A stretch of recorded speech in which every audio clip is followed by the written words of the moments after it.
Hello दोस्तों, स्वागत है आप सभी का टू द पॉइंट के इंडियन इकोनॉमी के सेशंस में। हमने पिछले चैप्टर में ग्रोथ और डेवलपमेंट के बीच बेसिक डिफरेंस देखा हुआ था और हमने देखा कि ग्रोथ जो है वो ज़्यादातर डेवलप्ड कंट्रीज खुद के बीच कंपैरेटिव एनालिसिस के लिए इस्तेमाल करते हैं, लेकिन इंडिया जैसे डेवलपिंग कंट्रीज वो इकोनॉमिक डेवलपमेंट पर जो है ज़्यादा फोकस करते हैं। कंपैरेटिव एनालिसिस के लिए इकोनॉमिक डेवलपमेंट को ही वो कंसिडर करते हैं, लेकिन हमने ज़्यादातर फोकस जो है वो इकोनॉमिक ग्रोथ पर ही दिया हुआ था। हमने इकोनॉमिक ग्रोथ से रिलेटेड कई इंपॉर्टेंट चीज़ें जो थी उनसे बात भी किया कि पॉजिटिव ग्रोथ है, नेगेटिव ग्रोथ है, स्ट्रक्चरल चेंजेस जो खासकर डेवलपमेंट के बारे में हमने देखे वो क्या क्या होने चाहिए। लेकिन हमने ये नहीं देखा कि दरअसल उस डेवलपमेंट को जो है किस तरीके से पाया जा सकता है। ऑफकोर्स पॉजिटिव ग्रोथ डेवलपमेंट का एक हिस्सा है, लेकिन महज पॉजिटिव ग्रोथ पूरा डेवलपमेंट जो है वो इंडिकेट नहीं करता। हमने अगर आपको एक टर्म याद हो तो हमने देखा कि quality of life, standard of living, ये कहीं ना कहीं वेलफेयर इकोनॉमिक्स के पार्ट है, यानी कि इकोनॉमिक्स का वो हिस्सा जो पीपल के वेलफेयर से कंसर्न है। देखिए, ज़्यादातर इकोनॉमी जो है या फिर इकोनॉमिक्स जो सब्जेक्ट है वो ज़्यादातर मनी के बारे में बात करता है, ट्रांजैक्शंस के बारे में बात करता है, मॉनिटरी टर्म्स में ही वो ज़्यादातर बात करता है। लेकिन इकोनॉमी को अगर हम ह्यूमन डेवलपमेंट को ऐड करें तो उसे वेलफेयर इकोनॉमिक्स कहते हैं। तो आइए आज का हमारा ये टॉपिक और आज का हमारा चैप्टर वेलफेयर इकोनॉमिक्स के बारे में जानने की कोशिश करते हैं। What is welfare economics? अभी हमने इसके बारे में थोड़ा बहुत डिस्कशन किया, तो आइए इसका डेफिनेशन देखते हैं। It is the study of how the allocation of resources and goods affect social welfare.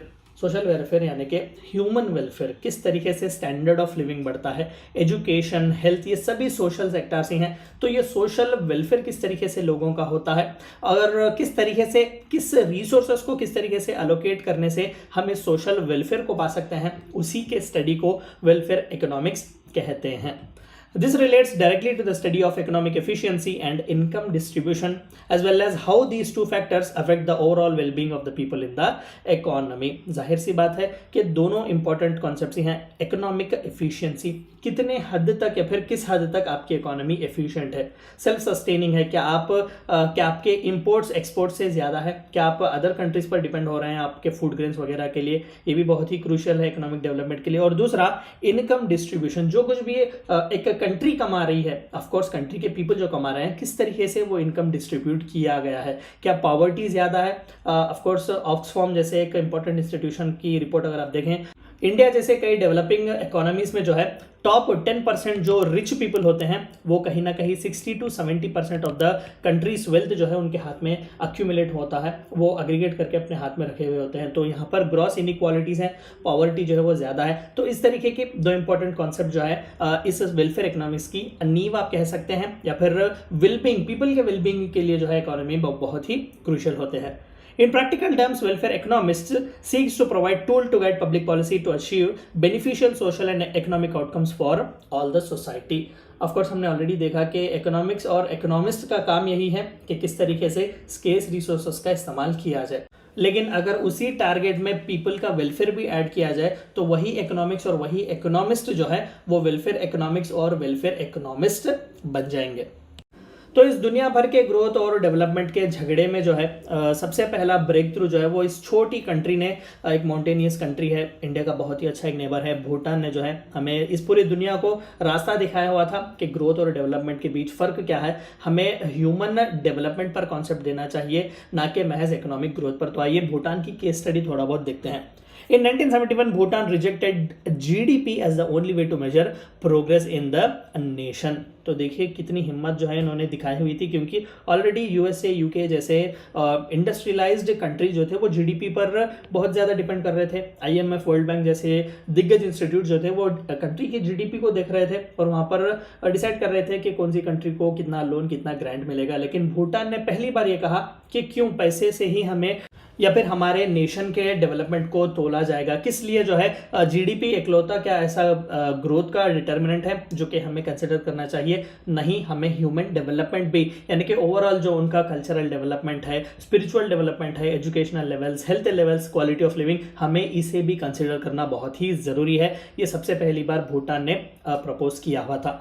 They considered gross national happiness as a real measurement for nation's development. Of course बहुत ही एक genius तरीका है। देखिए अभी जैसे कि मैंने कहा कि 5 नहीं, 15 नहीं, $50 ट्रिलियन की भी अगर आप इकोनॉमी बना लें और वहाँ पर पर कैपिटा इनकम जो है वो 40,000 या फिर 50,000 समवेयर अराउंड है, लेकिन वहाँ पर इन्फ्लेशन 12-13% है, या फिर कभी कभार 30-40% तक भी इन्फ्लेशन का हाइक हो सकता है। तो ऐसे मामले में अगर आप करेंगे तो करेंगे क्या? मान लेते हैं कि ऑफकोर्स इकोनॉमी $50 ट्रिलियन की है, लेकिन 40% of the country population is poor, तो क्या इसे आप रियल डेवलपमेंट मानेंगे? वहाँ पर लोग ही खुश नहीं हैं वहाँ के इकोनॉमी से, वहाँ के इकोनॉमिक क्वालिटी जो है वो लोगों को भाती नहीं है, वहाँ पर लोग उस इकोनॉमिक सिस्टम से असंतुष्ट हैं, या फिर उन्हें एडिक्वेट इनकम सोर्सेस वगैरह नहीं मिलते। तो ऐसे मामले में जो है जाहिर सी बात है कि लोग खुश नहीं हैं, तो उस कंट्री को हम किस तरीके से डेवलप्ड माने? तो सबसे पहली बार भूटान ने हमें ग्रॉस नेशनल हैप्पीनेस का एक कॉन्सेप्ट दिया हुआ था।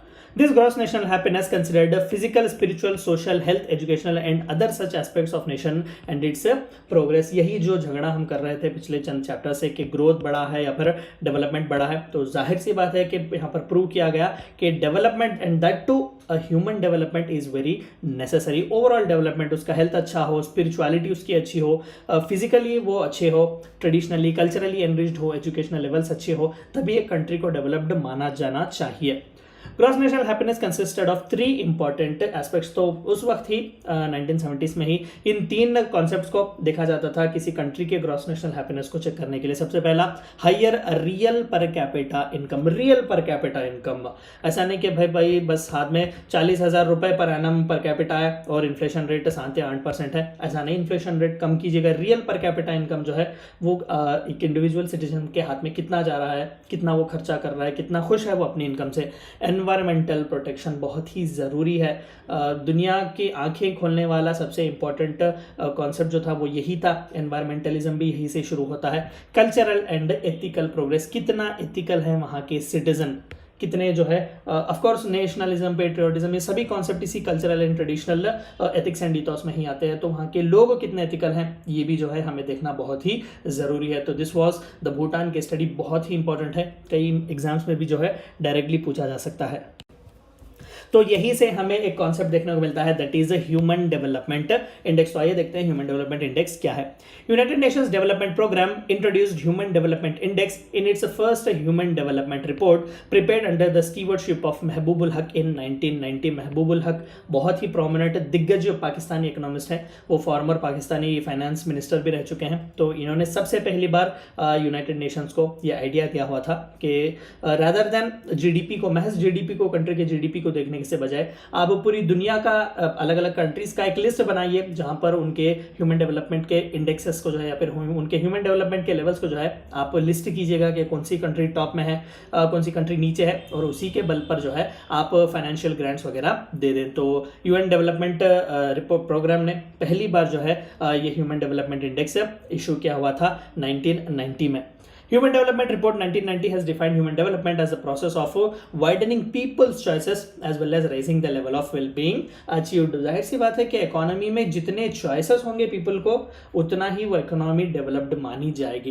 And again rising levels of well-being, कि भाई सभी खुश हैं, स्टैंडर्ड ऑफ लिविंग सभी के अच्छे, एजुकेशन सभी को मिल रहा है, हेल्थ सभी तक पहुंच रहा है, तो ये सभी जो है वो जाहिर सी बात है कि इकोनॉमिक डेवलपमेंट का ही एक हिस्सा है। तो ह्यूमन डेवलपमेंट रिपोर्ट आज भी जो है वो रिलीज होती है एनुअली, तो उसमें सभी कंट्रीज को जो है उस इंडेक्स के हिसाब से, लिस्ट के हिसाब से उन्हें रैंक किया जाता है।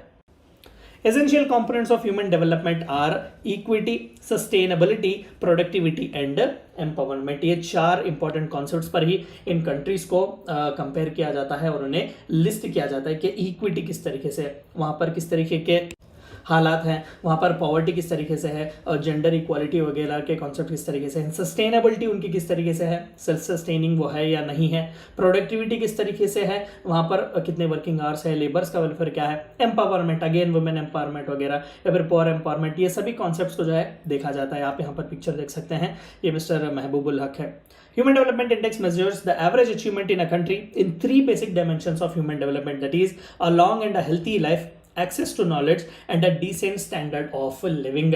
तो 3 इंपॉर्टेंट कंपोनेंट्स हैं इस ह्यूमन डेवलपमेंट इंडेक्स के, यानी कि इन 3 इंपॉर्टेंट कंपोनेंट्स को जो है कंसीडर किया जाता है जब कंट्रीज को रैंक करते हैं। पहला, long and healthy life, average life span कितना है उस कंट्री में, मेन एंड वुमेन दोनों का।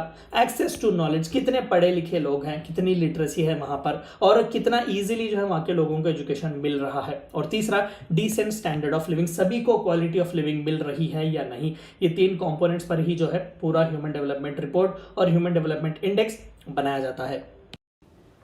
ह्यूमन डेवलपमेंट रिपोर्ट 2020 रिसेंटली ही आई हुई थी कोविड के आउटब्रेक के टाइम। तो आइए देखते हैं क्या कि इस ह्यूमन डेवलपमेंट रिपोर्ट 2020 में क्या कहा गया। Out of 189 countries, India has ranked 131 on the Human Development Index 2020 prepared by UNDP। दरअसल ये उतना अच्छा रैंक नहीं है क्योंकि इंडिया जैसे एक सेकेंड मोस्ट पॉपुलस कंट्री को कम से कम टॉप 50 में तो होना चाहिए था, लेकिन सरकार जो है कई इनिशिएटिव्स ले रही है इसे डेवलप करने के लिए। With an HDI value of 0.645।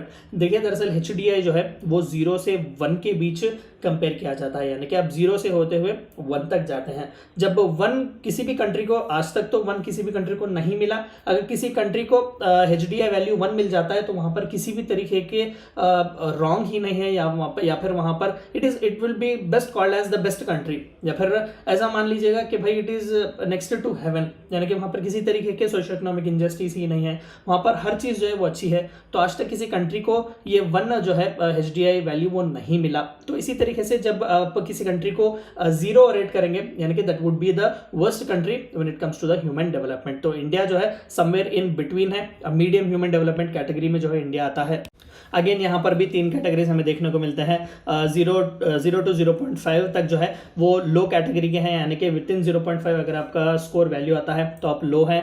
0.5 to somewhere 0.8 या फिर 0.7 कहीं ना कहीं आप मिडिल हैं, यानी कि इंडिया 0.645 है तो ये मिडिल ह्यूमन डेवलपमेंट कैटेगरी है। एंड अबव 0.9 या फिर 0.8 जो है वो कहीं ना कहीं हाई ह्यूमन डेवलपमेंट कैटेगरी के अंडर वो कंट्रीज आते हैं। तो इंडिया कोशिश कर रहा है कि इस मीडियम ह्यूमन डेवलपमेंट कैटेगरी से हाई ह्यूमन डेवलपमेंट कैटेगरी तक जो है वो जा पाए। तो as per human development report 2020, Norway, Ireland and Switzerland stood as the top 3 countries for good human development index. आप देख सकते हैं कि कितना हाई इनका स्कोर है, यानी कि वहाँ पर हैप्पीनेस जो है वो अच्छा है, वहाँ के लोग खुश हैं वहाँ के इकोनॉमिक सिस्टम से। तो 0.95 के ऊपर जो है इनके स्कोर्स हैं। And again Niger, Chad and South Sudan, ये सभी अफ्रीकन कंट्रीज हैं, stood as the last 3 countries for low HDI of less than 0.40 HDI value. तो ये 3 जो है वो लास्ट थे ह्यूमन डेवलपमेंट रिपोर्ट 2020 के अनुसार। ये थी चंद बातें आपको जाननी थी वेलफेयर इकोनॉमिक्स के बारे में। Thank you for watching my video.